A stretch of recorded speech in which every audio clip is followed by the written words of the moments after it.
You just realized your business needed to hire someone yesterday. How can you find amazing candidates fast? Easy. Just use Indeed. Stop struggling to get your job post seen on other job sites. With Indeed sponsored jobs, your post jumps to the top of the page for your relevant candidates, so you can reach the people you want faster. According to Indeed data, sponsored jobs posted directly on Indeed have 45% more applications than non-sponsored jobs.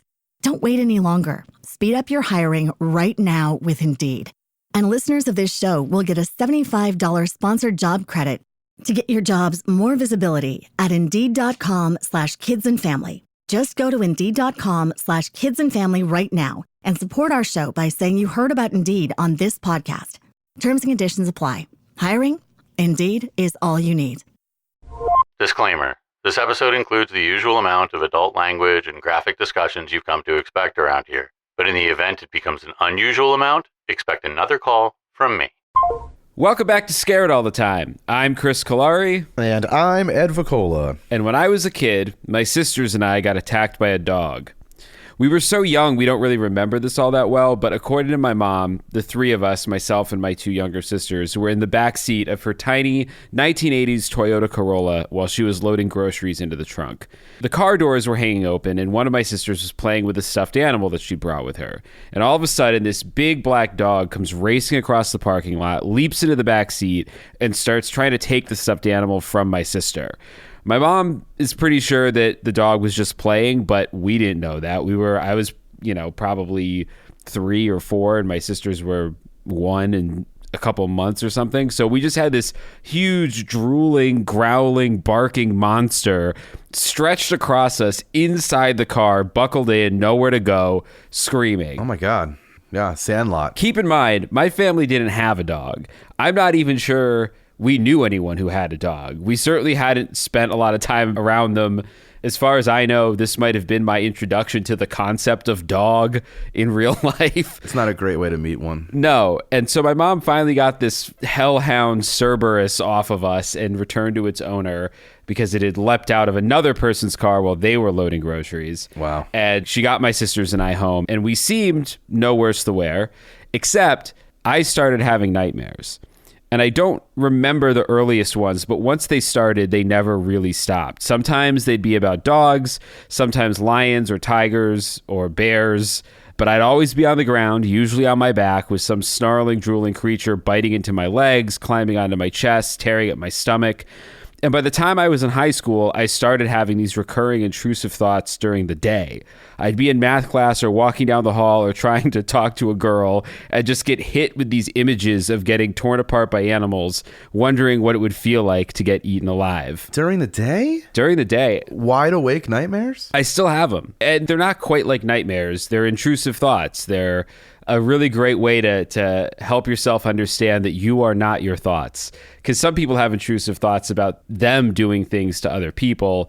My intrusive thoughts are about things doing something horrible to me. Well, I'm sure this will come up, but I mean, there was no, you were never bitten by an animal that you know of. Because this is starting to feel fire in the sky a little bit, where it's like I'm having flashes or intrusive thoughts of, being on a alien operating table or something that are resurfacing.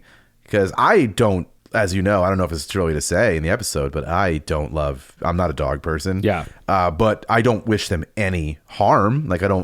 If a dog comes up and it's a friend's dog, I'll pet it and stuff, but I don't, A, want to own them, and B, also just don't want to own them. But my mom said that when I was a little tiny kid, I had a dog jump on me and nip at me and really get aggressive with me. And I was super freaked out and cried and all this shit, very little. Yeah. So I do wonder if that, similar to your back of the car story, if that imprinted anything in me where I'm just super distrustful of dogs. People are like, he's fine, he doesn't. And I'm like, no. Yeah. In my fucking core, I don't necessarily believe you. But I also am not get these pit bulls out of our city or anything, No, I'm the same way. But I really just in the past maybe 5 to 10 years started hunting them for sport. Yeah, I started collecting dog teeth. No, it was the first time that I started to feel comfortable around dogs. What percentage of it is I feel comfortable around dogs now? And what percentage is when you make a face or you say I'm not really a dog person, there's just so much judgment on you that you at a certain point you have to just like smile and be like, okay, cool, I'll pet it. Yeah. Because the alternative is having to explain that like, no, it's like I have no problem with them. I don't, you know what I mean? Because people do judge the shit out of me over the years when I'm like not really a dog person. And then I feel like there's a lot of follow-up questions weirdly. I don't know. I've told lots of people I'm not really a dog person, and maybe they've judged me and I've just had face blindness and not noticed it, but I've never been ashamed of my dog concerns. I do remember that in college, our buddy, I remember going over to his place for the first time, and they had that fucking pit bull, and pit bulls... They still do. I think it's still alive. Pit bulls are just... I have no issue with them. I don't think we should get rid of them, but any animal with that amount of bite pressure, no thank you. I don't want to be around. I don't care how friendly it is. Our buddy has a potentially delightful pit bull, was always delightful the whole time, and then one day just fucking attacked the post person. I was postman, postwoman, I don't know, but attacked the postal worker, and then he was like in a lawsuit that went on for like years with the postal service. But it was like, you know, he was a staunch defender of like, she's a pit bull, yes, but they are not what people say or make them out to be. And she was always very delightful and sweet. And then like one day it seemed like she was just like, you know, I'm going to fucking bite this postman. What I find so weird is that like pit bulls are sort of the flag bearer of the dangerous dog that people are like, oh, you shouldn't have those as pets. Well, there's certain cities, I don't know if it's not Los Angeles, maybe Boston. There's certain places I think we've lived where they have like rules against them in the city limits. Right. But why? I've never really looked into this, but like German Shepherds, I also am equally uncomfortable around. Well, I think there's historical context to that, yeah.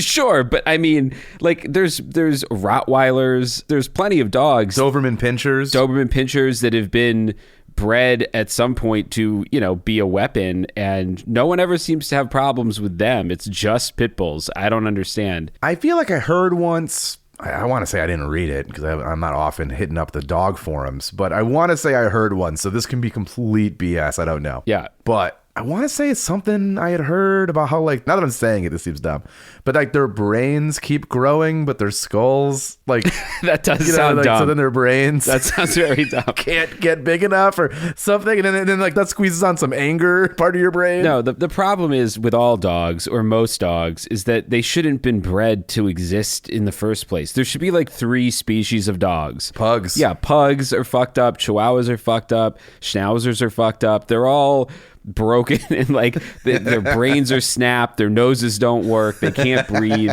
There should be like 3 dogs. There should be golden retrievers and then dogs that look kind of like wolves and like maybe a mid-sized like a collie or something. Why are golden retrievers separate? Are they from like the wolf community? I don't know. They like a wolf makes sense. If you were like, oh, a dog looks like a wolf. They seem normal. Like huskies. Yeah, huskies. Dogs that had like a purpose, like sled dogs. Right. Okay. Yeah. Sure. I don't know. No matter what dog we name right now, someone's upset. Yeah, that's true. So we shouldn't say that there should and shouldn't be certain types of dogs. I guess, yeah. Some people might take issue with that. As we will see in this episode, I do love animals quite a bit. Yeah, the audience might hear your fucking frogs a couple times in this episode. They might. Now that I'm recording at home, everyone's going to learn to love my dart frogs. I have 3 poison dart frogs, and we'll get into them later. But the important thing is, it's Thursday, this is Scared All the Time, and today's episode is Eaten Alive. Ah, what? That's fucking gross, dude. What are we? Scared. When are we? All the time. Join us. Now it is time for Scared All the Time. And we're back. Yeah, we are. And before we get into the episode, let me just say that, a couple of housekeeping things here. We got an avalanche of pronunciation and geography corrections. We took them to heart, and there's nothing we can do about it. The episode's out, but we now know that the Gulf Islands in Canada, you can't get to them by a bridge. Those are dirty ferry islands, if anything, but they're not dirty bridge islands. We now know that Richmond is not a small town. It might be a big city. Who knows? And we know that Blenheim House is, in fact, Blenheim House. Blenheim. I can't get, it sounds like something the doctor in The Simpsons would say. So we know all that now. Thank you, Canadians. Per usual, you were the first to point something out. Yeah, I mean, look, I don't know what I'm saying. I research all this stuff, but I'm reading it with my eyes, not hearing it with my ears. So if I say something wrong, I apologize in advance. And we'll see it afterwards from the Canadians. Secondly, we, I think, just came out of an 8-minute story about fucking dogs and stuff. That's just us kicking off rust. You know what I mean? We've been away for a little bit, and we're doing it because, unlike Jackie AIDS, sometimes we beat around the bush around here, But you're gonna love it. You're gonna fucking love it. Either way, they get what we mean, and they mean what we get. So, we got a great episode. It meanders a little bit in the beginning, but then it gets fucking wildly fun. So, stick with us. Yes. There will be chapters in the show description. So, stick around for the fun meandering or jump straight to the stories. It's up to you. So, Ed, have you ever had a frightening animal encounter? Yes. Okay, besides the one that I guess I don't remember that my mom tells me about that has informed my view of dogs on a cellular level, I have a very, very vivid memory as a little kid on my own, which, to the younger listeners, we're not that old, but this is a pre-internet era. You really were 10, just in where I grew up. You're just out in the world. So I was probably 10, 11 years old, and I am just out on the Nagy's farm. I don't know if they're still with us. I don't think they are. There was a horse farm across from our property. So you can walk up a hill for a little while, and then the land levels out, and it was a horse farm. Mm-hmm. They had horses and what have you. And so I would just kind of stroll through their land, different spots. I'd go through the fence, the little barbed wire fence. And this is not a horse story. I found a giant turtle out there. It was, to my little body, it was big. It was because in my mind, it was Ninja Turtles is what I knew turtles from. Right. And before when they got the ooze on them, they're little fucking turtles. Right. This was way bigger, and it was, I didn't know at the time, a snapping turtle. Ooh. And so I was like, "What's up, giant turtle? I'm gonna pet you, giant turtle." No. And I put my hand towards the turtle, and its little fucking head, well, bigger than my finger, flew out of that shell. And I have killer reflexes back then. I was I could have been a Formula One driver. I whipped back, but that thing snapped quite literally, as how they're named, snapped super fucking loud and crazy at my finger. And I screamed and ran away. Not 100% away, but I jumped back, probably ran a couple 10 feet back and looked back at it and was like, "Are you fucking serious, you piece of shit?" Yeah. It was so scary of oh, so there's just danger out here. Yeah, fucking Snackalangelo almost took your finger off. Yeah, it was so scary. And that would happen to me again in my late 20s, but not with a turtle, but with a possum. And I'll get into that story later or now or whatever you want. But that was a really scary example. But then the possum was a really quick story. Do you remember in Jaws when Brody is I can go full steam ahead. Why don't you come down here and chum some of this shit? And then he looks up. When he looks back, the fucking Jaws is there. Yeah. It was exactly that, because I was bringing a garbage bag out to the garbage cans behind my place in LA, and I whipped the top of the garbage can open, but I was talking to Steve or somebody, my cousin. Yeah. And I was like, "Oh, hey, blah, blah, blah, blah, blah." So I'm not looking when I opened the garbage can. And when I went to throw the bag in, a fucking possum jumped out and snapped at me. I'm like, "Whoa, what the fuck?" So I closed the top on him and I went back inside, and then I felt sad that I maybe locked him in. I don't know. So I did go back out to let him out, and I brought him some old bread as a truce. Yeah. To be sorry if I threw a goddamn garbage bag on you and locked you in. That's a huge mistake. Huge mistake. Yes. So I went to give him the bread, and he pounced at the bread and started biting at it all crazy. Yeah. And so I ran away, but he probably had rabies. Who fucking knows? Yeah. I think you have just the appropriate amount of fear instilled in you by the snapping turtle and the possum in terms of, animals are not dangerous, but they are animals. I actually, outside of that dog that I don't remember that my mom tells me about, I don't really have any, I've been stung by a bee and bitten by a snake being a kid and stuff, but I don't really have any scary animal stuff other than those intrusive thoughts. And so I've always been haunted by the idea of being eaten alive. And it's not just me. This is a real fear. I looked it up. It's also a sexual thing. Whoa. Oh. Are we going to get into vor or whatever? Oh, my friend. We are gonna go down every filthy alleyway. I worked in a writer's room where we had to learn about that, and that was I was like, shit, people are fucking messed up. Well, the fear, according to a site I found called phobius.com, the fear is called vorarephobia. Oh, is that why it's vor for the sexual one? No, well, It's the same root, I'm saying. I assume it's the same root word. Yeah, it's vorarephobia, vorarephobia. There's an extra R in there that I'm having trouble pronouncing. Vorarephobia. And whether you have nightmares about it or intrusive thoughts or just an innate human desire to stay out of the mouth of a predator, I'm sure some of you listening are nodding along. I hope some of you are, or we're not hitting things that you're afraid of. But I couldn't find much on the actual science of vorarephobia, which is crazy to me because like drowning or falling, it seems like a fear of being eaten alive must be a fairly common core human fear. But I can also see it falling to the wayside. It's been like each passing year we're not living in a cave. Right. It's got to be like, I don't think until a possum ends up in your man-made garbage can. I guess I don't think about well, it. Your possum, you're afraid of being bit or whatever, but you're not afraid of being eaten alive. I was afraid of being eaten alive. I think I told Maggie about it, our friend Maggie, that I saw the wolf recently. Like I was walking home from Chipotle and I had to go through like a parking lot of an apartment building. Mm-hmm. And I was like, oh, is there a way to go around these drug dealers a different way? This like drug deal was happening in this alleyway I was in. Mm-hmm. And I was like, I don't want to be fucking involved with that.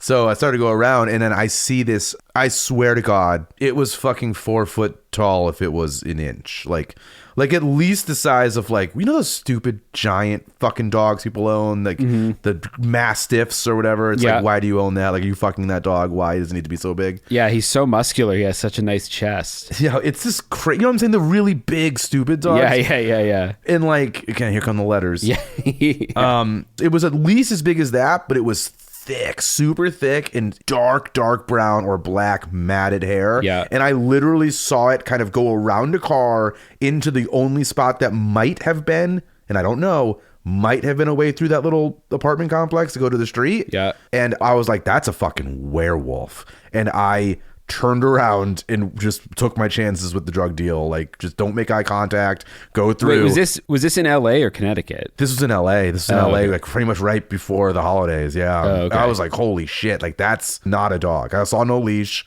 That is a wolf. And wolves can be huge. Well, it was probably a coyote in LA. There's no wolves in LA. I don't know. I feel like coyotes are smaller. But that's the thing. Your innate human fear of being eaten alive kicked in, and your brain was like, oh, that's a horrific big wolf. And maybe it was a coyote or a slightly big dog. But yeah, that's what I'm saying, is that it was a fear of being eaten alive, not a fear of... I don't know what other fear it would be other than this thing can best me in any kind of one-to-one capacity. A fear of getting teabagged by a giant dog. No, not like that. I don't think it was doing it for the lulz. It was it was doing it. I just don't want to be between it and whatever its other food source was. Sure.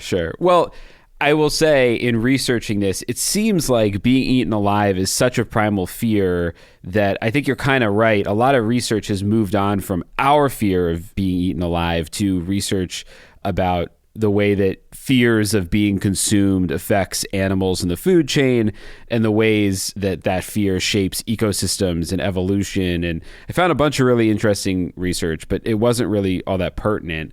I couldn't find much information on how many people are actually eaten alive by animals every year. I mean, if they were never found, I guess they're not reporting it, but depends on how consumed they were. True. If they were fully consumed, yeah. And I also couldn't find much on how many people suffer from vorarephobia. Sounds like you do. I do. And again, like the vorarephobia term I only found on that phobius.com site, which in and of itself was a pretty hilarious website because it's super generic and it lists all these different kinds of phobias along with treatment suggestions.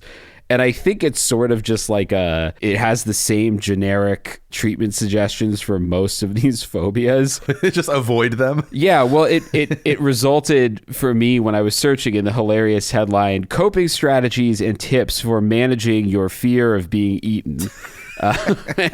And this is what it suggested.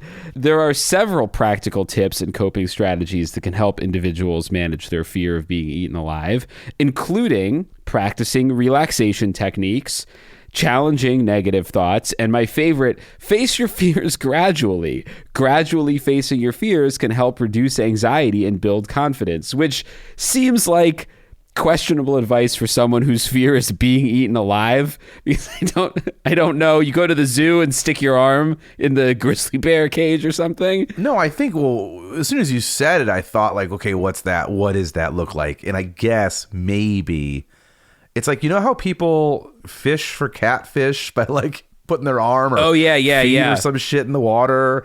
It's like, maybe it's that. Maybe it's like, oh, I'm going to let something kind of envelop my arm that isn't going to bite it off. Yeah. I don't suggest this. I genuinely don't suggest this. But and then reward yourself for taking an important step in your mental health journey. And then I guess you take that catfish, you eat it. Well, and the other part of the reason, Ed, is you said that it's hard to find information on vorarephobia is because there's a very similar but much, much, much more popular term out there, vorarephobia, which is the exact opposite of a phobia. Yeah. Vorarephobia, usually shortened to just vor, which is how I've heard of it, is the sexual desire to be consumed by something larger than you. And I don't want to fully derail this episode before we even get started, but ooh, baby, what a rabbit hole. You have a sexual desire to be consumed by a rabbit hole. So you love that shit. Yeah. You dive right in. We might talk more about it later, but what's important for now is that the whole conversation around being eaten alive is so strange that somehow the desire for it is more popular than the fear of it, which I think speaks to something about us as humans. Like, we've climbed so high on the food chain that one of our, what should be a core, impulsive, evolutionary fear, we've managed to turn into a fetish. And talk about spitting in the face of God. We don't spend nearly as much time thinking about the brutal reality of what it means to be prey. But we should. Part of me, I don't know, when we were looking at it, we were all pretty like, what? Are you fucking kidding me with this? But then I also thought then, and I think now, have you ever been like cold out on a camping trip and then you kind of slither into your fucking sleeping bag and it's warm and it's close to you and it kind of feel like, is it about being eaten alive, or is it just about like returning to the womb in some way? Well, like, I mean, because it's just like by being eaten alive, I guess ultimately you want to just be inside something. I don't know. Yeah, I mean, I don't know. We should ask listeners, write in, let us know. Do you think it would be fair for Scared All the Time to do an episode on the opposite of being scared? Because I do feel like vorarephobia is a really fascinating fetish, and there's a whole episode, I'm sure, just on that. I know almost nothing about it because I researched mostly the fear, but I feel like there's a lot there. No, I'm sure everything that's there is going to make me blush and uncomfortable, but yeah, maybe there's like once a season we'll do like an opposite episode. I know people fetishize, I mean, like Attack of the 50-Foot Woman, the 1950s sci-fi film, is like super fetishistic. And I don't think she actually eats anyone in that movie, but she definitely steps on men in high heels. She's definitely throwing people around. It's talk about returning to the womb. If she were to eat anybody, I feel like that would be, there's a whole other layer when it's just a giant ass lady. All right, well, I have a comment I'm not ever going to make. So move on from 50-Foot Woman. Okay, we'll move on. In terms of returning to the womb, I just don't know that's how you're going to do it. But sure. Well, I mean, look, who knows? You got to blow her up. They got to. That is true. When you're dealing with like a big enough villain, at some point in a lot of this fiction, it's like, gotta let him eat me. Gotta let me eat me so I can blow him up from the inside out. Yeah, true. And it was like, dude, but you know, a lot of guys are making this suggestion. You're the only one with a fucking heart on. Like, maybe you shouldn't be the one. Guy volunteering, like, God, please give me the fucking grenades. I'd love to go in there. Yeah. It's like, oh, calm it down, Rico. Yeah. You just realized your business needed to hire someone yesterday. How can you find amazing candidates fast? Easy. Just use Indeed. Stop struggling to get your job post seen on other job sites. With Indeed sponsored jobs, your post jumps to the top of the page for your relevant candidates. so you can reach the people you want faster. According to Indeed data, sponsored jobs posted directly on Indeed have 45% more applications than non-sponsored jobs. Don't wait any longer. Speed up your hiring right now with Indeed. And listeners of this show will get a $75 sponsored job credit to get your jobs more visibility at Indeed.com/kidsandfamily. Just go to Indeed.com/kidsandfamily right now and support our show by saying you heard about Indeed on this podcast. Terms and conditions apply. Hiring? Indeed is all you need. Oh boy. Okay, we went a little off the rails there. I guess it's good to be back and kicking off the cobwebs, huh? More like the podwebs. Yes, more like the podwebs. But let's get into it. This week, we're going to take a look at some of the most horrific stories about people being eaten alive and the animals who did the eating. But before we start, let me just say, to be clear, I love animals. Sharks, bears, scorpions, spiders, cockroaches, whatever. I don't step on animals or bugs or anything. The last thing I want is for this episode to turn anyone off to nature. Nature's beautiful. It's awesome. And I don't think any of these animals are monsters. Tons of things get ripped to pieces every day. We just don't think of it as a tragedy because we can't know what, if any, horror and sadness and fear is going through the mind of prey that isn't human. The point is, the idea here isn't to make anyone afraid of any particular animal, just to remind us that we are ultimately nothing more than meat and to treat the animals that think of us that way with respect. Did you ever see the Kids in the Hall sketch about the small town who were dealing with shark attacks? No. And it's like a Jaws parody, but everyone in town just keeps being like, well, he's just a shark being a shark. We shouldn't even be in there. It's true. Well, okay, so speaking of, we're going to start in the water. Do you want to start with sharks or whales? I am from Connecticut, as everyone knows, and our state animal is the sperm whale, which, I always thought was weird. It's like, good luck walking that in a parade. So we can start with that. All right. Well, it's a good one to start with because in some ways, this story might be the most harrowing of them all because most people who are eaten alive don't survive to talk about how horrible it was. But this guy did. His name was James Bartley, and he survived being eaten by a whale. I'm going to read from a BBC article here. In the late winter of 1891, the whale ship Star of the East was in the vicinity of the Falkland Islands when it came within sight of a whale. 2 boats were dispatched with harpoons to snare and kill the beast, but the lashing of its tail capsized one of the launches, spilling the crew into the sea. All were accounted for except for a single sailor, James Bartley. Ultimately, the whale was killed, the carcass drawn aboard the vessel to begin the process of salvaging valuable resources. By the next day, good progress had been made in removing the layers of blubber from the beast, so a tackle was attached to its stomach to hoist it on deck. Sailors were startled by the spasmodic life within the belly of the whale, and upon further inspection, the missing sailor was found. What? Yeah. Bartley was quite mad for 2 weeks, but upon recovering his senses, he recounted what little he could recall of being dragged under the water. Okay, so when you say mad, you mean like insane? I assume so. Yeah, because he was stewing for 2 weeks. I don't think he was walking around going, I'm so mad, dumb whale. Yeah, I had to just, for our, American listeners, I felt like I had to confirm that. So he said that he could recall being dragged under the water. Struggling for his life, he'd been drawn into darkness, within which he felt a terrible and oppressive heat. He found slimy walls that gave slightly to his touch, but could find no exit. And when his situation finally dawned on him, Bartley lost his senses completely and lapsed into a state of catatonia. Now, during his time inside the whale, the gastric juices of the whale's stomach affected his exposed skin. Ugh. His face, neck, and hands were bleached a deathly white with a texture like parchment, a condition from which the skin never recovered. Bartley believed that he would probably have lived inside his house of flesh until he starved, as breathing was not a problem. So, first of all, I feel like if this was my kink, the phrase "he would have lived inside his house of flesh" would have me going. Yeah. I don't know. I don't know if there's any Vors out there, but what a phrase. I cannot imagine the horror. Like, we're going to do an episode on buried alive. That's bad enough, but to be buried alive in a stomach and that's where you are and you just can't move or get out. Oh, God. No, that's very gross. I guess I almost prefer being buried alive in a stomach because it's like maybe there'll be some acid that'll bring an end to this, where being buried alive, and we'll discuss it in the other episode when we do it, it does feel like just such a waiting game. Yeah. Well, the article also comes, this BBC article about James Bartley, comes with a section called Advice for Swallowees. So again, a vor warning here. Wee-oo, wee-oo. Pull over, stop operating heavy machinery. If you're a vor, just take a seat until we get through this part. According to the BBC, this is what you should do if you are swallowed by a whale.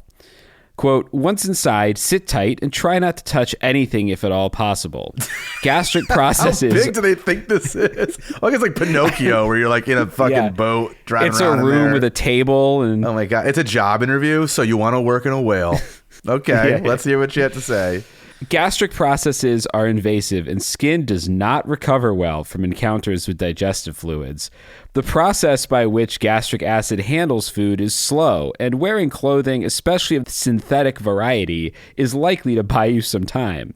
So that's good. If you're thinking of stripping nude inside the belly of a whale, don't do it. Wear your clothes. Escape from the belly of a whale, aside from simple survival, may be far more difficult, as the majority of whales, especially the baleen whales that rely on sieving minuscule marine life forms for their diet, have complex digestive systems. This isn't in the article, but that means it's bad news for you. I just feel like that sentence makes me think that it's like Cube 2 Hypercube. Yeah. Once you're in, it's like, there's 13 stomachs and 500 tunnels. Yeah. Like, how the hell do I get out of here? There's like a guy that's been in there for years. He's like, I don't know. I've tried most of these tunnels, man. And let me just say, it's a complex digestive system. So these whales may have up to 4 stomach chambers, rather like the multi-stomach system of a cow, which allows for the controlled channeling of food through the digestive system. There's also, keep in mind, the constant intake of seawater that results from their feeding processes. Oh, shit. So unless someone is looking for you, or you have a very large cutting implement and a strong stomach, you may have to be satisfied with simply surviving until starvation takes you or good fortune saves the day. So basically, if you get swallowed by a whale, it's like you're in an escape room inside of the Typhoon Lagoon at Disney World. Basically, yes. Where it's like, I'm in an escape room where every minute there's a fucking giant wave that's about to crash into me. Yeah, but I don't think you need a large cutting implement to eat your way out of the belly of a whale. Eat your way out? No one said eat your way. Well, I think that's what they're implying. You added that because you're a lunatic. I think that's what they're implying with a large cutting implement and a strong stomach. No, I think the strong stomach is maybe don't get sick or something. Don't get sick from having to chop up the inside of a whale. Like, yeah, I guess they mean maybe it's gross. But I would say fucking do it, dude.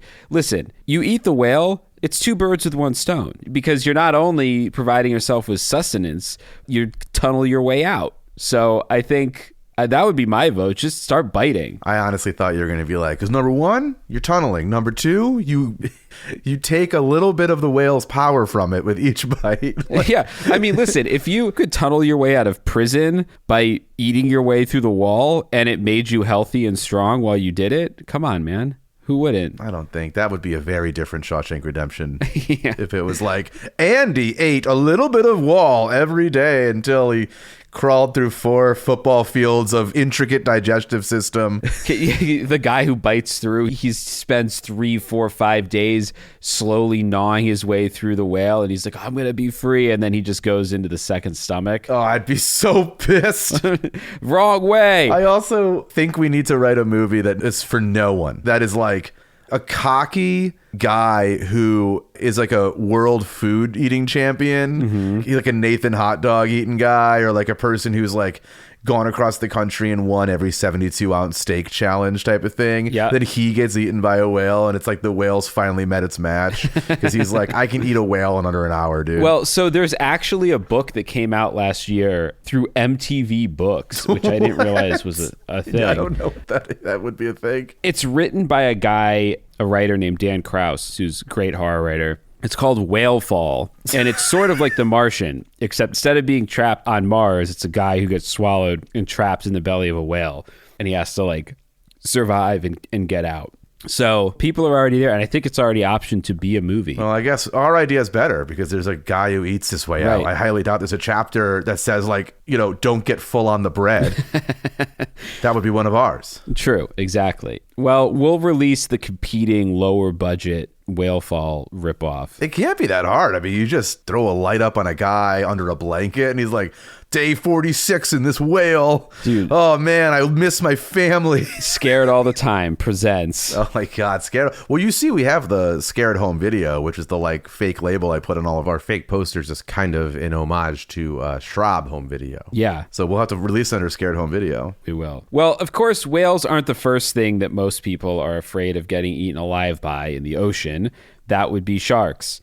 I'm not sure what's worse, being torn to shreds in a horrific couple seconds or being suffocated and digested in a living flesh coffin over the course of days or weeks. But the reality is that sharks do eat more people than whales, and they get the spotlight, so we'd be remiss not to feature at least one death by shark attack here. And I will say, we will be addressing sharks again. They'll probably get their own episode. We're going to do a lot more ocean stuff if I have my say on it. So this is not the end all be all us talking about the ocean. We're just including that because there are animals. Yes. And because we are scared all the time and we do everything hard as hell, we aren't doing just any shark attack here. I'm covering what, for my money, is the greatest shark attack story of all time. Some of you may know it from Quint's monologue in Jaws. I was going to guess it. It's the Indianapolis. USS Indianapolis. If you don't know this story, let me put it in your head to think about while you go to sleep tonight. So the USS Indianapolis was an American battleship operating in the South Pacific in the summer of 1945. It was tasked with delivering some of the key components of the atomic bomb that would get dropped on Hiroshima a few months later, but no one on board knew that at the time. They made the delivery to the island of Tinian and headed back out to sea. And just after midnight on July 28th, the ship was struck by 2 Japanese torpedoes. The Indianapolis was ripped in two, and miraculously, of the 1,196 men on board, 900 survived. 900 men made it into the water alive. But, honestly, getting blown up in the boat was probably a better fate.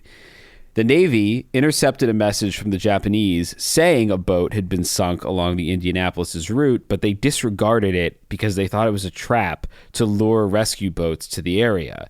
None of the men in the water knew that, though. They all assumed help was on its way. Not that it really mattered, because by the first night, oceanic white-tip sharks, one of the most aggressive species of shark in the world, began devouring the dead. I'm going to quote from an article in the Smithsonian Magazine here.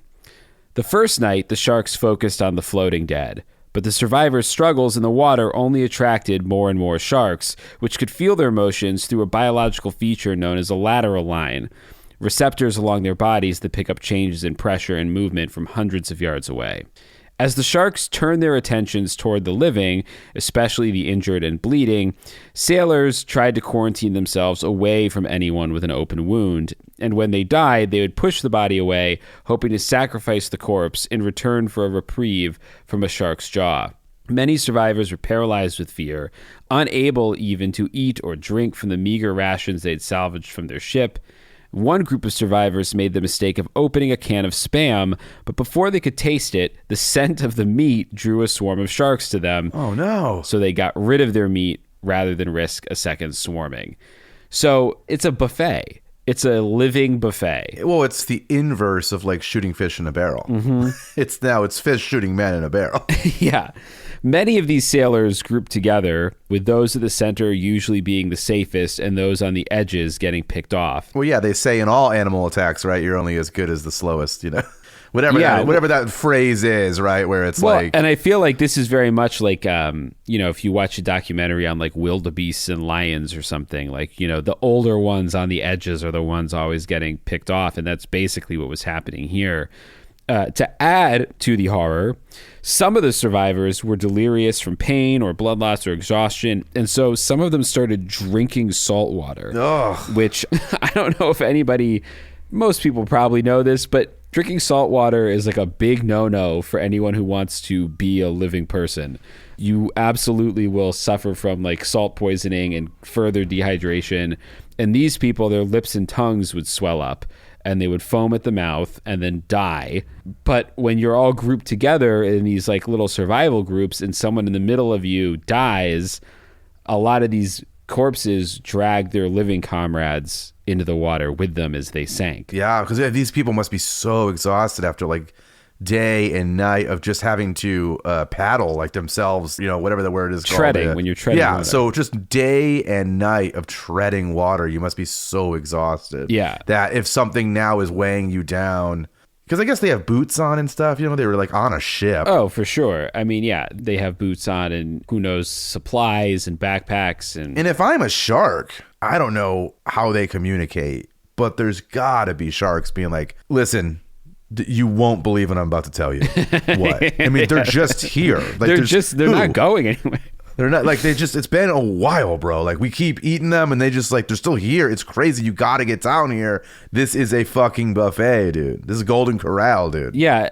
The worst part of this, I think, was probably the nights. That's what Quinn says. Because survivors gave testimony that the ocean air would be filled with the horrible screams of men being bit beneath the surface, their limbs torn from their bodies as the sharks ate them alive.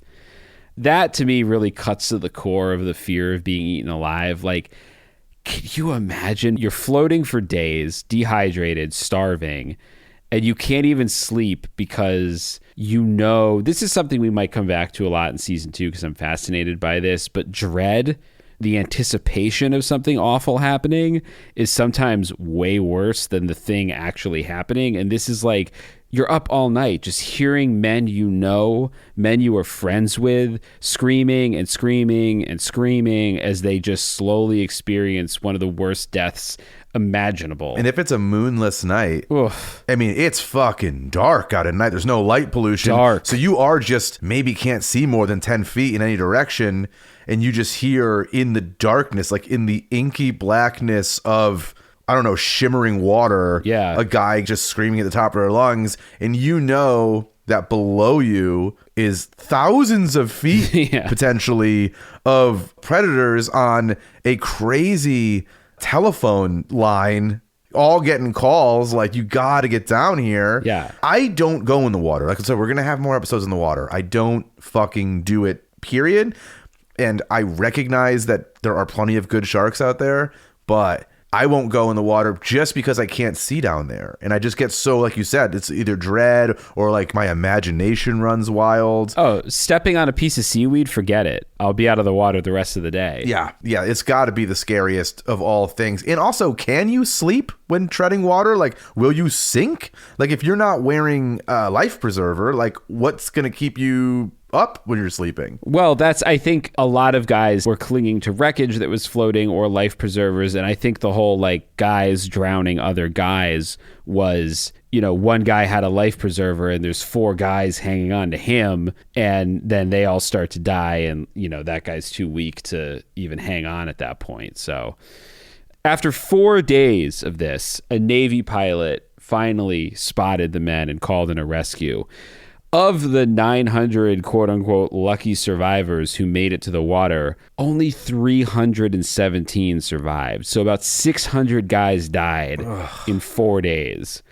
No one really knows for sure how many of them were eaten versus drowned or just succumbed to injuries that they'd suffered when the ship was blown up. But, estimates range anywhere from a few dozen to 150 men were eaten alive over the course of 4 days by sharks.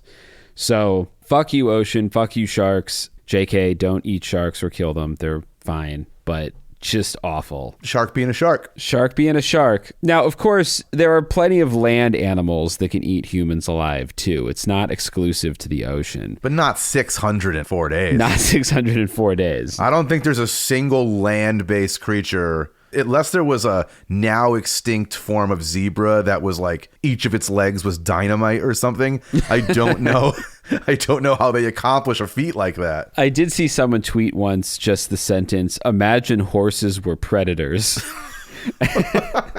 And yeah, damn, dude, we'd be fucked. Well, unless they shoot dynamite out of their fucking ass, I don't know how they kill 600 people in 3 days, 4 days. True. Well, here's a question in terms of like danger I know we're moving on from the ocean onto like these part, munitions, part animal creatures that we're coming up with now.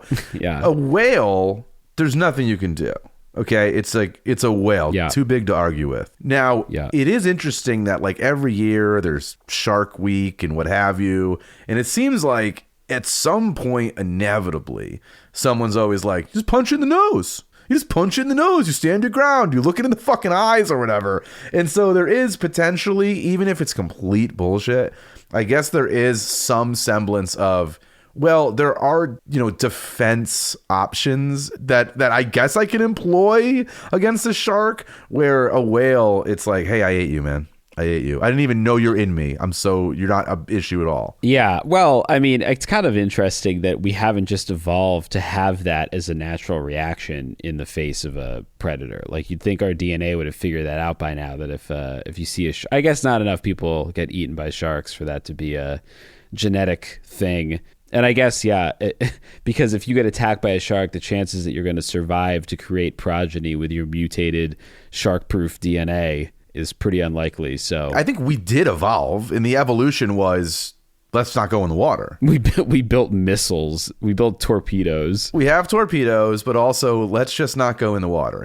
We've talked about this before on the show. We're going to get into more water. There's so much unexplored stuff down there. We are just so poorly equipped to maneuver down there that it's like, I don't want to fight anything that's its natural habitat. No. But Shark Week keeps saying, different things keep saying, bop them in the nose. You'll be fine, maybe. So who knows? You got to hold, the muscle memory you'd have to be like, all right, there's a great white shark. It's swimming right at me.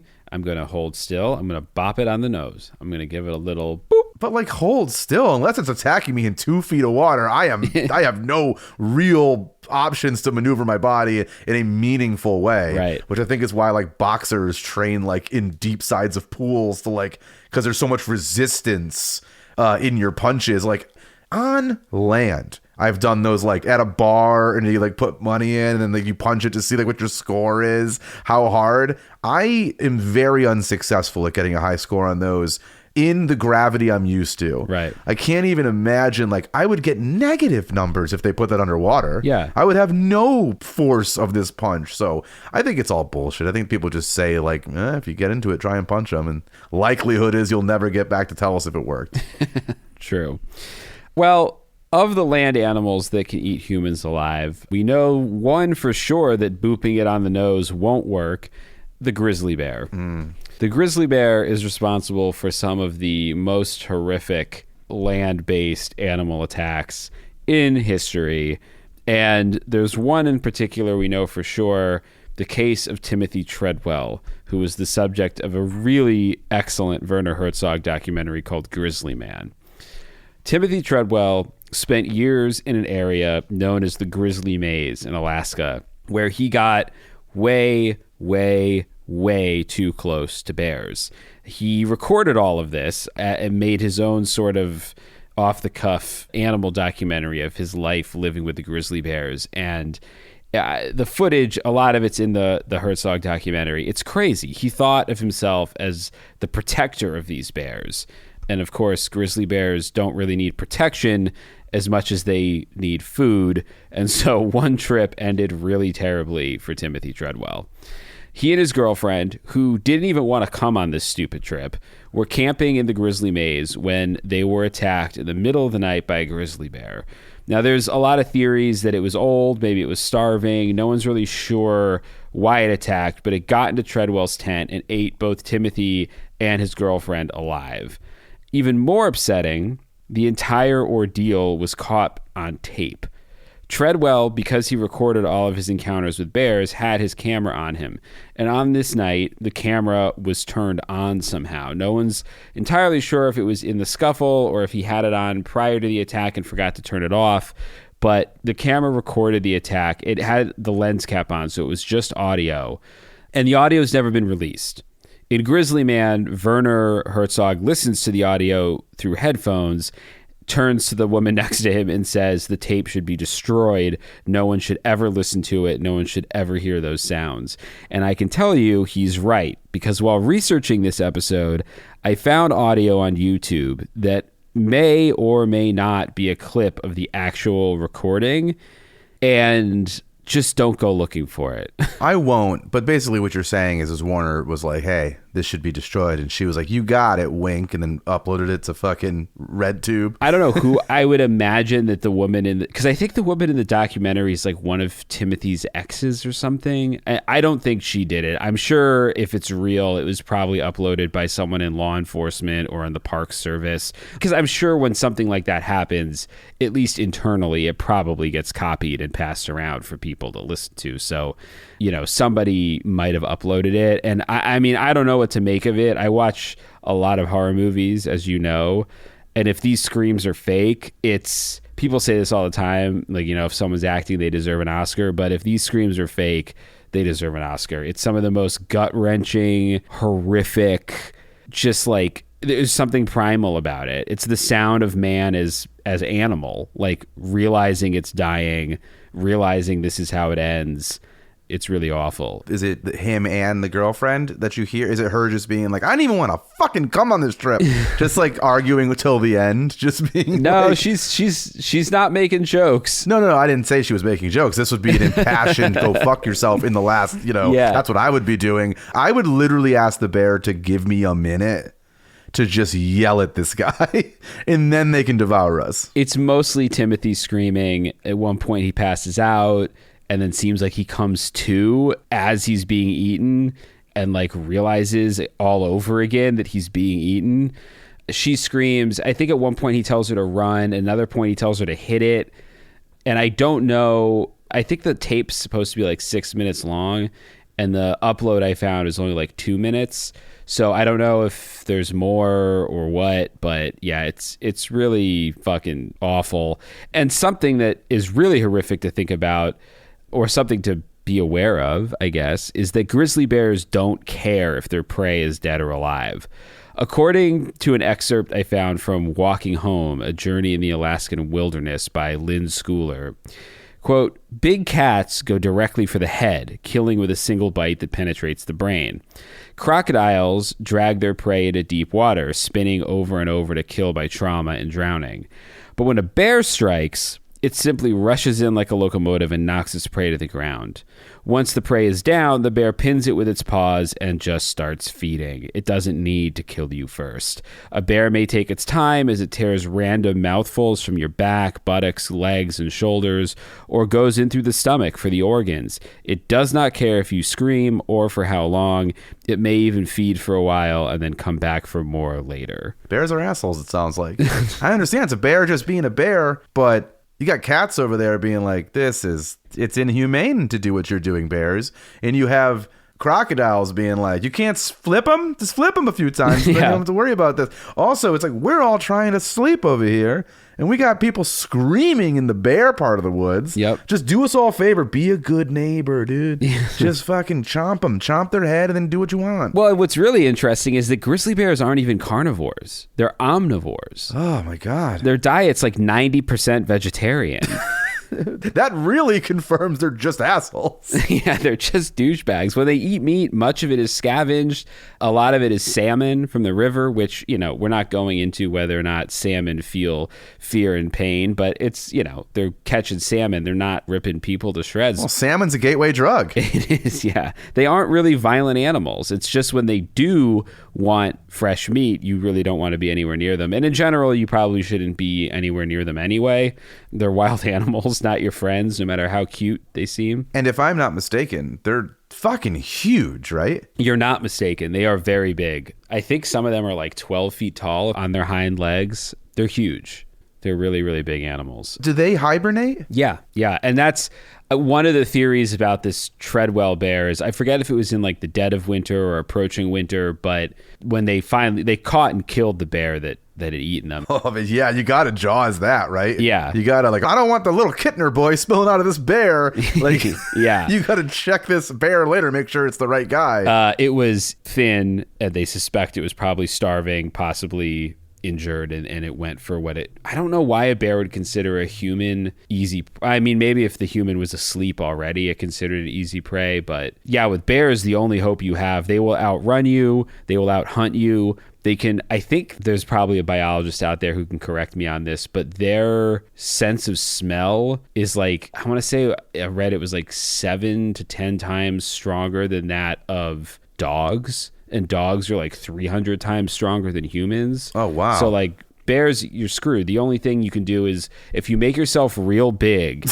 and yell, that can scare, like, because they're scared. They don't want to deal with a big animal. So if you stretch your arms out, stand on your tippy toes, clank things together and make yourself seem intimidating, there's accounts of bears charging and someone does that and the bear just like, whoa, like jumps back. It's gotta be, let's say it's 3 in 10. It works out. It's embarrassing for everyone. Yeah. Like of the 3 in 10, it works out. You watch that back on video and you're like, that bitch ass bear, look, it's stupid. It was posturing, Yeah.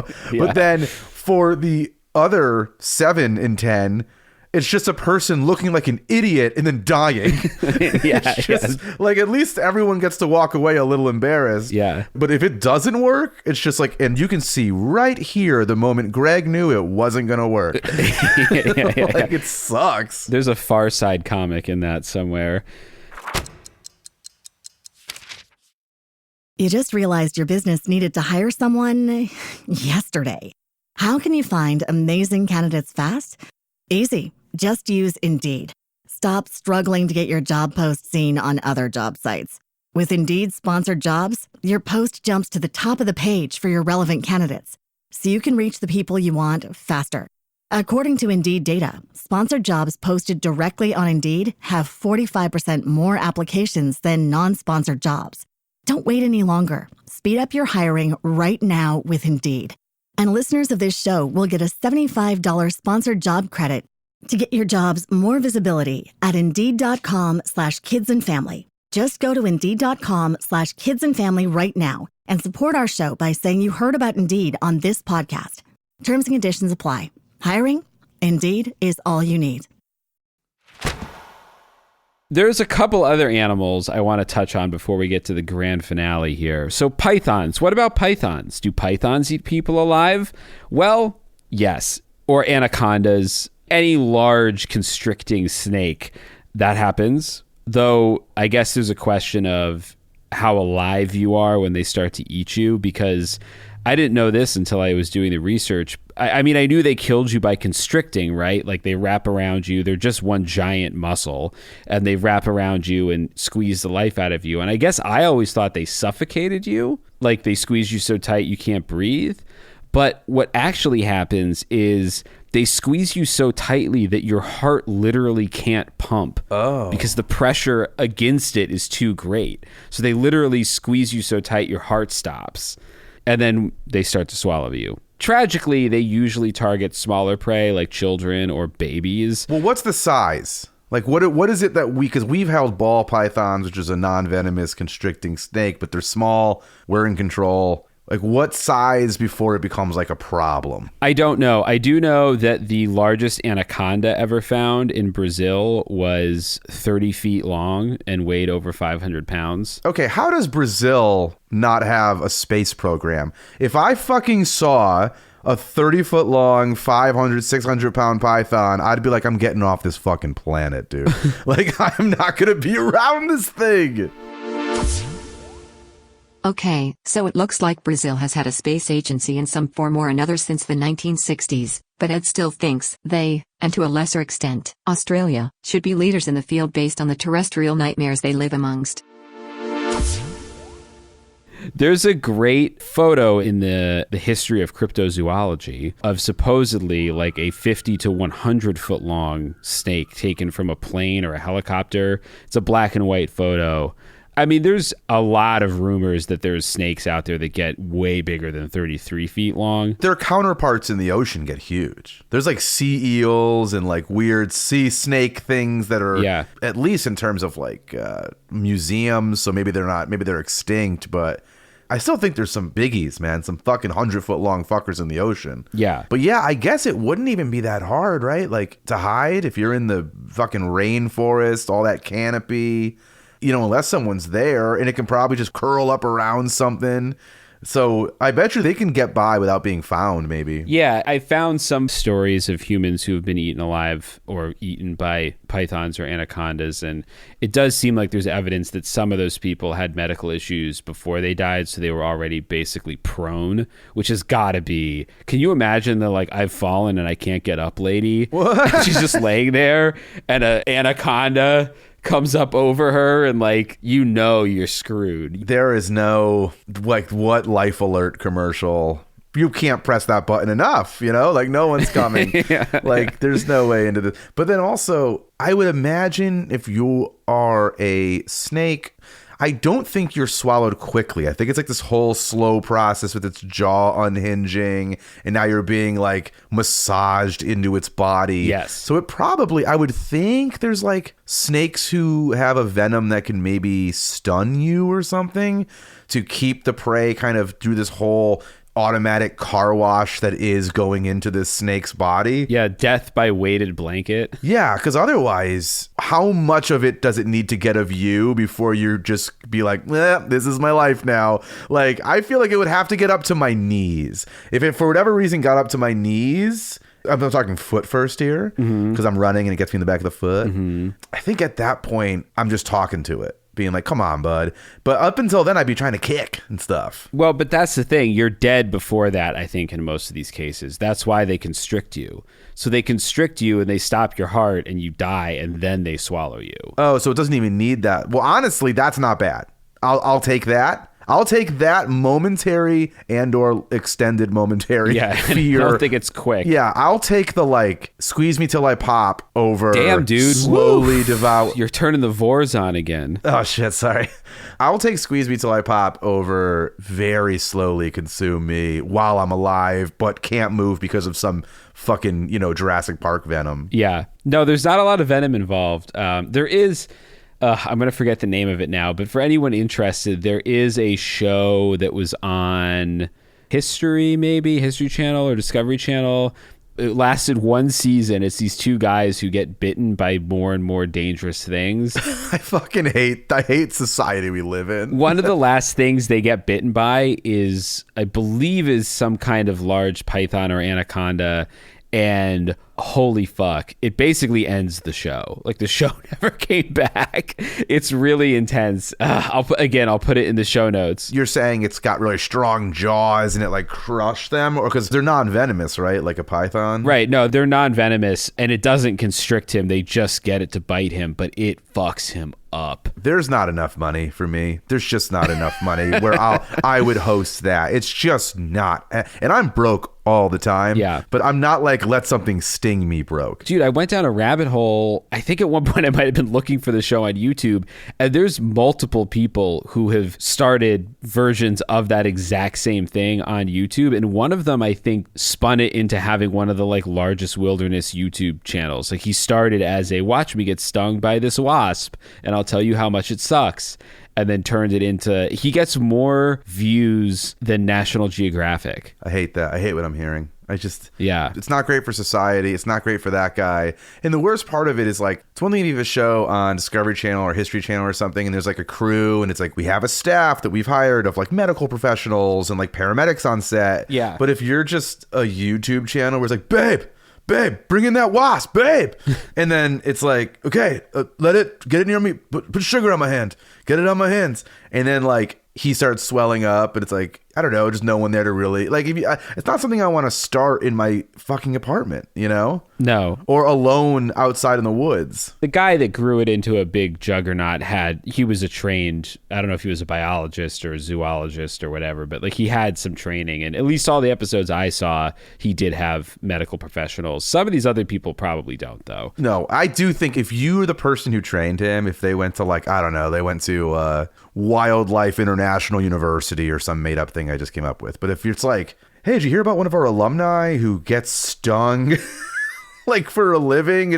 Do you have to put out a press release that's like, this is not what we teach here. Yeah. We teach to learn about animals, support their habitats, help them. There is you can't major here in getting bit, a little bit more each week. By a scorpion, yeah. Yeah. Well, another thing I saw this guy get bit by, which I also wanted to cover here briefly, because I think it's an animal that people, when they hear eaten alive, they probably think of.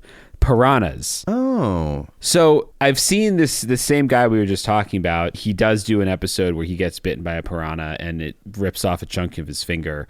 But interestingly, when I looked into people who have been eaten alive by piranhas, I didn't really find much. People have definitely been attacked by them, but there are almost no corroborated stories of people actually being devoured and killed by piranhas. Except for in movies, right? Because in movies, it's always like they're descended on by 100 piranha and then it's just a skeleton. Yeah. And I mean, it certainly seems like if you wanted to like starve piranhas and then, feed someone to them, I'm sure you probably could. I did someone on the internet, a scientist of some import or whatever, said that it would take 300 to 500 piranhas, I think like 6 to 8 minutes or something, to strip the flesh from a 180-pound human.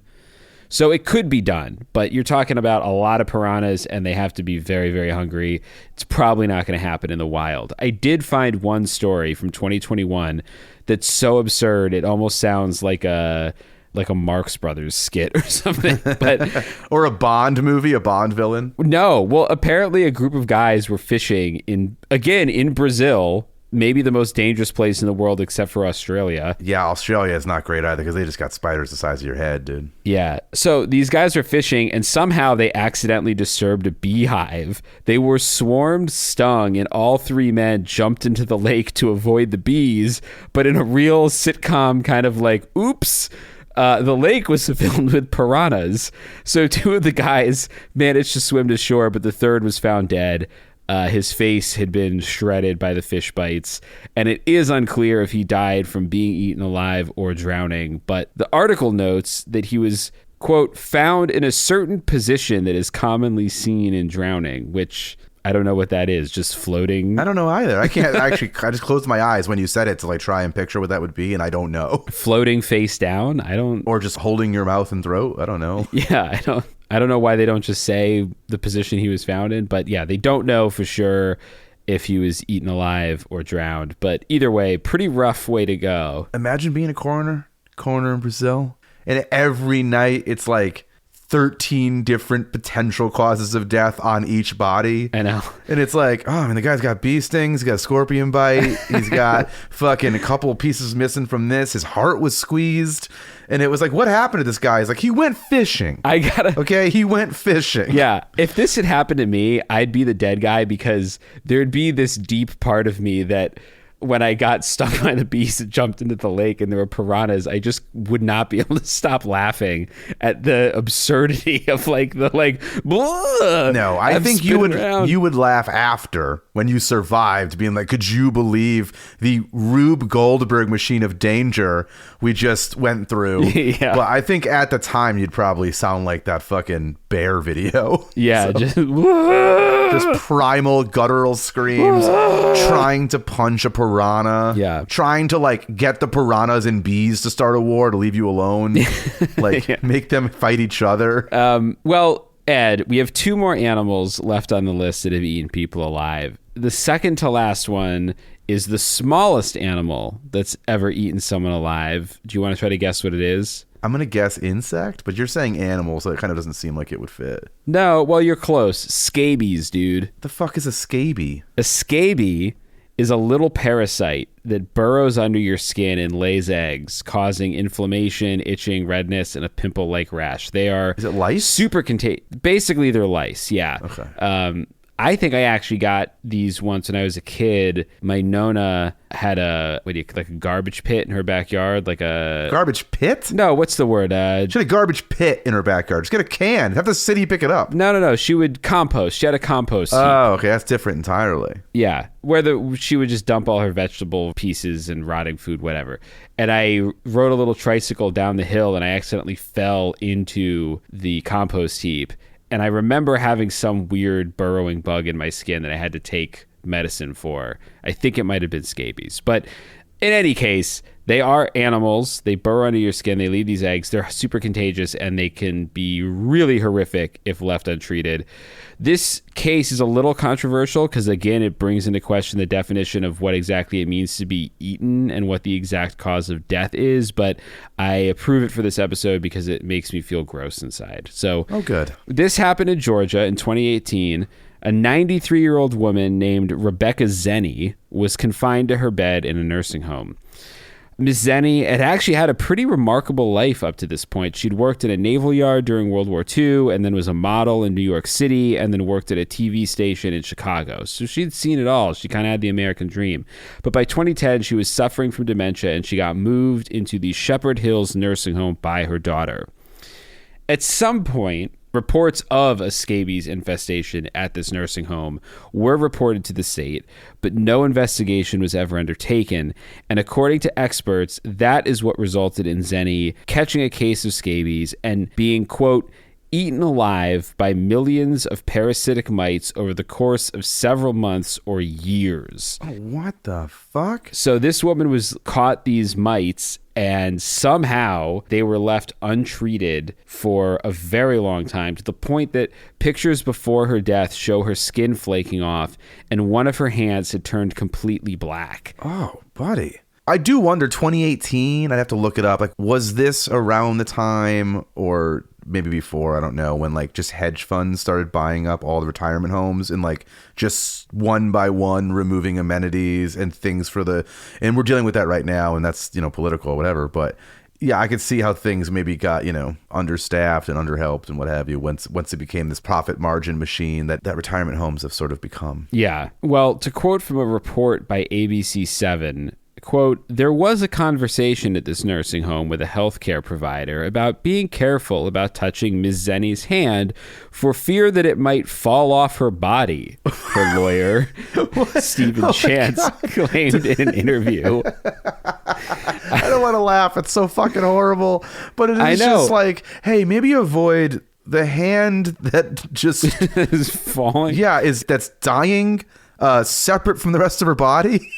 Dude, so to further quote from this article, forensic pathologist Dr. Chris Cullari estimates hundreds of millions of mites were living inside Zenny at the time of her death and gave the cause of her death as septicemia due to crusted scabies. Quote, this is one of the most horrendous things I have ever seen in my career as a forensic pathologist, Dr. Perry said. Having seen what I've seen with Ms. Zenny, I think that is frankly a good characterization. I would seriously consider calling this homicide by neglect. Yeah. I mean, the fact that there are conversations where people are like recognizing that there's an issue, that she has mummified fucking hands. Yeah. And that you think at some point in the fucking shit, at least bring her lotion or something. Like, yeah. And what could you do? You got 100 million scabies in you. Just light me on fire. Yeah. I mean, I'm sure she already felt like she was probably on fire. And I would like to think at this point the daughter was out of the picture or died or something. And like, I don't know how. She clearly didn't have any family visiting her at this point. So I don't know. Or they did. And it was like nobody stared at her hand. Let's just get through this. Yeah.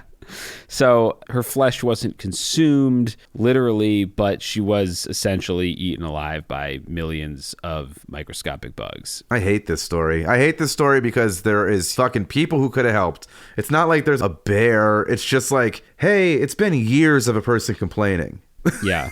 Yeah. Like, you don't want to do anything here? You don't want to look into this? Yeah. Fucking Medicaid doesn't cover this? The doctor's like, I don't know. I mean, last time we asked her if she was all right, she opened her mouth and millions of bugs came out. So she didn't say anything. Oh, she Green Miled them. She's probably fine.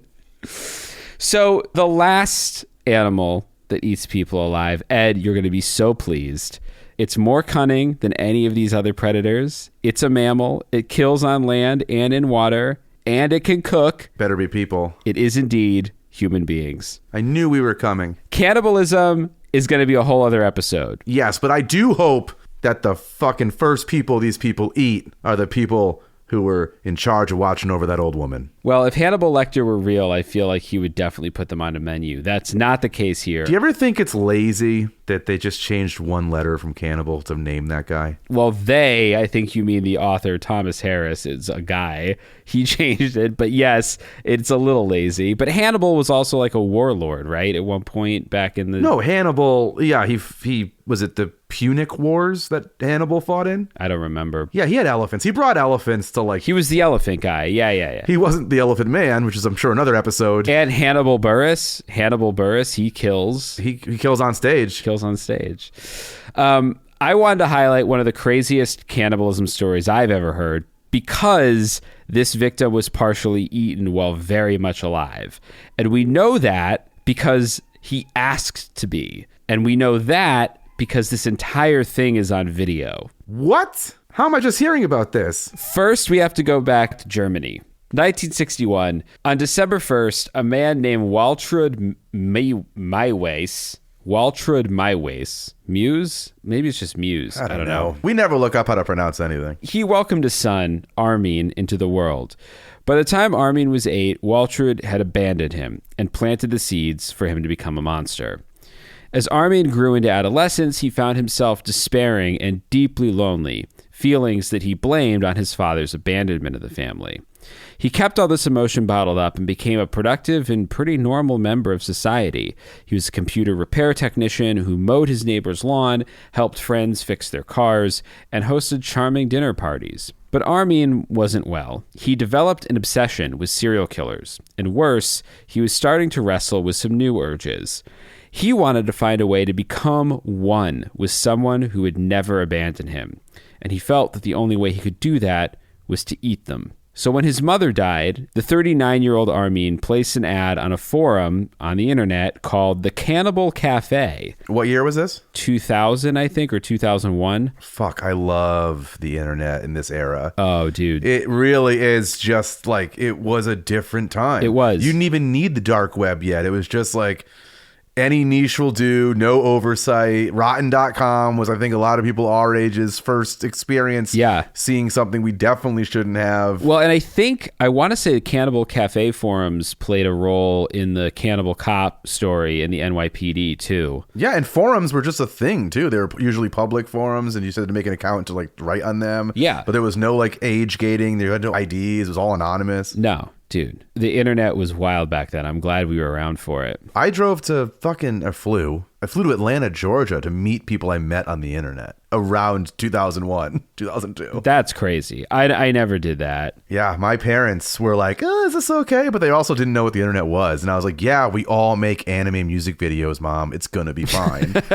and I still talk to those people. I stayed with them on my drive across the country when I first moved to LA. Well, hello, folks. I hope you're listening to this episode. You sound very nice. They're the best. Well, as long as you didn't meet them on the Cannibal Cafe, because that is where Armin met, well, the person that he was trawling for, a, quote, young, well-built man who wants to be eaten, end quote. Oh, my God. Now, as we discussed earlier, there are a not insignificant number of people in the world with a sexual desire to be consumed, and perhaps unsurprisingly, a bunch of them were hanging out in the Cannibal Cafe. A number of them responded to Armin's post, and we don't know exactly how many of these people actually entertained the idea, but when the time came to make it happen, they all backed out. Apparently, Armin was as big on consent as he was on cannibalism and respected his potential victims' wishes. I don't hate that. No one was made to do anything they didn't want to do, and it seemed Armin might never fulfill his desires. Until March of 2001. When he got a reply from a man named Bernd Jürgen Armando Brandes. I don't think you even need to tell us his name if it's that butchered. Just say you got a reply from a guy named Bert. He got a reply from Bernd Jürgen Armando Brandes, a 43-year-old engineer from Berlin. And their relationship must have developed quickly because I don't know what date he got the reply, but on March 9th, 2001, Brandes and Armin met up in Rothenburg where Armin lived. They stopped by a pharmacy for supplies and headed back to Armin's home. Once there, Brandes swallowed 20 sleeping pills, drank a bottle of cough syrup, a bottle of peppermint schnapps, and asked Armin, do you want to guess what he asked, Ed? Are you seeing Hat Man or is it just me? No, he may have, but more distressingly, he asked Armin to bite his penis off. Armin tried to bite his penis off, but couldn't chew through it, so he got a kitchen knife and cut it off. He had to bob at that. And at this point, Brandis asked if he could eat his own penis, so Armin let Brandis chew on his own cut-off penis. I have a question. Yes, Ed, you, sir. With his hand raised. Yes. You kind of skimmed over, you said that they went to a pharmacy to pick up supplies. Yeah. And I know he's taken all these sleeping pills and shit. How does that help in any way with, I figured they would need some sort of localized anesthetic. If I'm the guy, I don't want to feel pain during this procedure. Well, they didn't get any localized anesthetic. I did see some of the reporting was that he also took a number of painkillers, but it seemed a little bit unclear as to whether or not he was taking sleeping pills or painkillers. But essentially, yes, the sleeping pills, cough syrup, and peppermint schnapps was to put him completely out of it and slow moving and tired and not feeling much pain. No fucking way. I still think they're pain. Like what you just described might get me on a dance floor. It's not going to make me... It's not going to make me not feel a person really have trouble biting my dick off. 20 sleeping pills? That puts you on the dance floor? You're going to need at least to get me out there. What happens if you do cocaine? You just dance off the planet. No, I just complain really fast about how we shouldn't even have a dance floor to anyone who will listen, and I'll just sweat.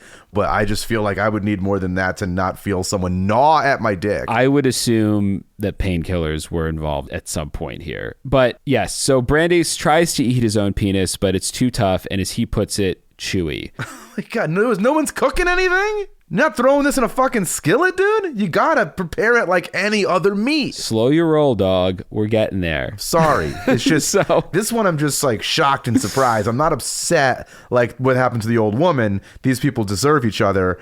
But it is like, fucking, for a couple of guys who know how to use he's not an idiot. He's working at a computer company. Yeah. Fucking figure out how to eat people, dude. This is the worst way to eat people. Well, we know the level of detail here because before they started doing all of this, the pair set up a video camera. There's 4 hours of footage of what happened to Brandis. And you watched this in preparation for the podcast? I did not, no. Apparently, it has been leaked. It was not footage that was ever released. Apparently, you can find it. I would never. I do not care to watch this. Did I ever tell you about the old woman at Blockbuster when I worked there who came in and asked for Faces of Death? No, I don't think you did. I was working at Blockbuster and an old woman, old. Yeah. Are you sure she asked for Faces of Death or did she say she was seeing Faces of Death? No. I remember it like it was yesterday. She came in, she had a list from her grandson of movies that she was to pick up for him. And one of them was Faces of Death. And I was like, yeah, we don't have that here, lady. Yeah. And she's like, oh, is it a movie? I'm like, no, that's just like footage of beheadings and shit. Like, we don't have that DVD here. Although it has since come out that most of that stuff was fake. I'm assuming it all had to have probably been fake for them to even have like that DVD come out, right? I mean, I don't know how that works exactly. I mean, we did watch Cannibal Holocaust together, and I can't unsee that horrific shit. That was real. Yep. So yeah, sorry to interrupt, but I think about that woman pretty regularly. You just realized your business needed to hire someone yesterday. How can you find amazing candidates fast? Easy. Just use Indeed. Stop struggling to get your job post seen on other job sites. With Indeed sponsored jobs, your post jumps to the top of the page for your relevant candidates, so you can reach the people you want faster. According to Indeed data, sponsored jobs posted directly on Indeed have 45% more applications than non-sponsored jobs. Don't wait any longer. Speed up your hiring right now with Indeed. And listeners of this show will get a $75 sponsored job credit to get your jobs more visibility at Indeed.com/kidsandfamily. Just go to Indeed.com/kidsandfamily right now and support our show by saying you heard about Indeed on this podcast. Terms and conditions apply. Hiring? Indeed is all you need.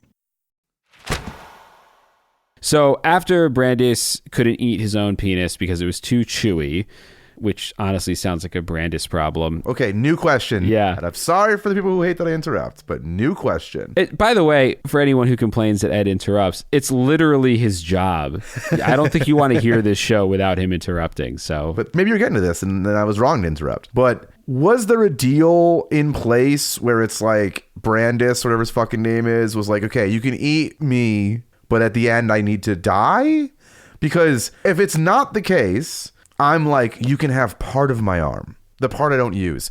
But if it's like, hey, don't start with something I'm definitely going to want to use after this. No, I think Brandis was like, this was obviously, well, I shouldn't say obviously, but it was, I think, pretty clearly sexual for both of them. And I don't know for sure because I don't think anyone really had ever asked him, but Brandis must have been basically vor. Like, he took vor to its logical conclusion. But the important word there is conclusion, because now you're fucking eunuch. Well, he says on camera, because this was a big part of the trial later. He says this was a big mistake.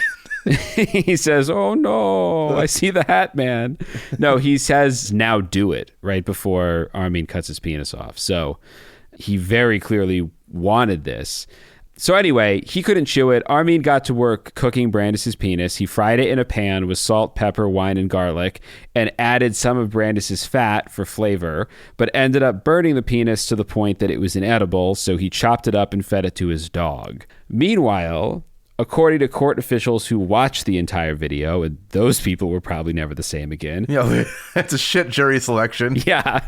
Brandis was bleeding out and was probably too weak to eat anything at this point anyway. So Muse ran Brandis a bath, laid him in the tub, before going to read a Star Trek book while checking in on Brandis every 15 minutes. Excuse me? During which Brandis lay bleeding in the bath, drifting out of consciousness. I find it hard to pay attention to reading if it's a little cold. Yeah. Like, I can't even imagine like what your mind must be where you can then go and just compartmentalize to reading a shit novelization of some Star Trek episode. Hang out, yeah. And then drop it. Oh yeah, it's 15 minutes. I wonder if that guy who's bleeding out through his fucking poorly severed dick is how he's doing. Yeah. How he's doing. Also, didn't learn anything about tourniquets. Like, the thing that annoys me about this so far is they're just fucking amateurs, dude. It's just they're amateurs. Like, there's no localized anesthetic, there's no tying off, his dick or whatever to keep this person alive. There's no thinking about what I'm going to do without a dick after. Like, it's just, God, these are impulsive people who spent months and months potentially planning this. One of them did, at least. Well, one of them did, yeah. I don't think Brandis spent any time planning it. Anyway, after, I assume, Maiwis finished the book and Worf found his uncle or whatever the fuck, Maiwis finally killed Brandis by stabbing him in the throat, after which he hung the body on a meat hook. Muse, Maiwis, our cannibal, dismembered and ate the corpse over the next 10 months, storing body parts in his freezer under pizza boxes, and ultimately eating up to 44 pounds of his victim's flesh before he was caught. Muse said of his first meal, "I decorated the table with nice candles. I took out my best dinner service and fried a piece of rump steak, a piece from his back, made what I call princess potatoes and sprouts. After I prepared my meal, I ate it." He then searched for more victims online until 2002, when a student in Austria who probably had a lot of explaining to do to his parents after this, reported Armin to the police. They busted Armin with what he claimed was wild boar meat under a false bottom in his freezer, but they also found the 4-hour videotape he'd made of the murder, so he was pretty well good and fucked at this point. Do you think his new forum post was, looking for someone to eat? By the way, I'm way better at this now. Yeah. No matter what you heard, like, I'm excellent. I've had 10 months. Like, I know how to cook now. Yeah. It seems like he should have put, if not effort into tourniquets and the medical aspect, like, you get one chance at cooking this guy's penis and you're going to burn it. Yeah, to me, that's what I'm saying. It's the amateur hour of it all. That pisses me off. Like, you're tossing it to your dog who's even like, as a dog, he knows this could have been better. Yeah. Like, I practiced cooking salmon before I tried to make it for anybody else. I guess you could practice cooking a dick. But yeah, he was technically making it for someone else. You're right. That was a dinner guest. Yeah, come on, man. Hannibal would never. So Armin's trial began on December 3rd, 2003, and resulted in a manslaughter conviction on January 30th, 2004. He was initially sentenced to 8 years and 6 months in prison, but was eventually retried and slapped with a life sentence. Do you think the manslaughter conviction is because they have video of the guy consenting and not like homicide, just like proper murder one? Yeah, I mean, I didn't do too much deep research on the trial, but I assume yes. I mean, that's one of the strangest things about this case is it's still awful, but the guy who was the victim, I mean, it's hard to even call him a victim because he clearly... I'm gonna call him a victim. I'm going to go ahead and say that this guy's like, eat my dick. And then he's in the fucking bathtub being like... and he's like, yeah, I didn't think that I'd be dying. Oh, fuck, I should have taken those sleeping pills. Well, no, I mean, I think he's a victim in the sense that maybe there was no discussion that this ends in your death, even though... No. I think there's an argument to be made if you're like, take my dick, you think maybe death is coming, but it's definitely like he's dead because of he didn't, stop the bleeding, not because he wanted to be eaten. I guess I should probably go try to find the original forum posts if they're out there anywhere, but like... Put the video in the show notes. That'll go well. Not the video. The original video. The like everything I've read sounds like Armin in his post made it pretty clear he wanted to cook and eat somebody and not just a part. Like, I'm fairly sure this was a form of suicide, I guess. Like, it was a sexualized suicide. It was a fetishistic suicide, but I'm pretty sure he knew he wasn't walking out of there, and I don't think he wanted to. I had a friend who worked in special effects makeup, pretty successful at it in our business. Really amazing mold work he did and costuming he did and what have you. And one of the ways he made extra money, and I won't give out his name, he's no longer with us, is he made life-size xenomorph from aliens suits, bodysuits that are anatomically correct for sex, depending on which sex is wearing it, like which gender. Mm-hmm. They sold for a lot of money, each one, because they were very bespoke and to measurement and shit, and almost exclusively sold to people in Berlin. I'm not trying to say anything beyond that about people in Berlin, but they seem to be like real open with shit, maybe. Yeah. But I remember Berlin, he was like, yeah, it's a lot of times just going to like people like who party in Berlin. Well, guess who else might have been partying in Berlin? Armin Muse. Because, get this, I don't know exactly how or why it works this way in Germany. And I guess now that I don't know if this changed once he got hit with the life sentence, but he's allowed to leave prison for walks. And he's not only allowed to leave prison for walks, he's only allowed to leave prison for walks as long as he's in disguise. which, like, I guess it must be to avoid press and public attention or something, but... It's not the worst idea Germans have ever had, but it feels close to it to let the famous cannibal who everyone knows what he looks like out of prison as long as he's unrecognizable as the famous cannibal who everybody knows what he looks like. Like, well, I what? genuinely thought you were going to say that they let him go to like fucking clubs. He's like, oh, I go to Super Club. I don't think they watched him. Like they let him go to the fucking rave, and just party. He might have. I don't know. I don't know where he went when he went on these walks. I assume there must have been a guard with him or something. So I don't think it was the honor system that the famous vicious cannibal would just be like, yeah, I'll come back tonight. Well, I mean, I guess he doesn't work fast and he's not like a stabber of people other than once they're already in his house. So maybe he's fine. But it is funny that they give him like a Groucho Marx glasses with a nose attached and trench coat to just like walk off into the Berlin streets. But he lived in Berlin. No, he was in Austria. So Armin was living in Rothenburg. No one knows what that is, but that's Germany. Yeah, I think so. Ed doesn't know why he thought the guy was from Austria, but Rothenburg is a town in central Germany with a population of about 1,400 people who all probably hate that Armin Midas is on their Wikipedia page. Please excuse me if I pronounced anything wrong, as I am a robot, and cannot help it. Either way, there's a lot going on over there, and hey, fuck it, right? Hey, go for walks. Well, the kicker to this story is that while in prison, Armin has become a vegetarian. I bet you they might not even give him meat, though. That's true. And honestly, I mean, you let him walk. I don't know. He's got life in prison. It's not like he's ever going to eat a guy again. Yeah, I'll put pictures in the show notes. But if you see pictures of this guy, I think he might have been kind of part of the inspiration for casting Mads Mikkelsen in Hannibal on NBC. He doesn't look that much like Mads, but he's definitely got the same vibe. That kind of Teutonic, thin lips, piercing eyes, very obviously kind of German as opposed to Anthony Hopkins' kind of Brit-coded take on Hannibal. When you look at a picture of him, you'll see what I mean. But with that, Ed, I think it is time for the fear tier. Where do you place being eaten alive by man, bear, or scabies on the fear tier? You know what? I'm going bear. I'm going bear as my top fucking one. Right, but where? Where would you put bear? I put it real fucking high. I put this above Hatman. This is my new top of the fear tier. Yeah, this is my top one too. More than stalking? More than stalking, yeah. Wow, okay, all right. I would say bear. Sharks up there, but I can avoid a shark. Yeah. I do once every few years. I get roped into fucking camping. One of my all-time least favorite things in the world to do.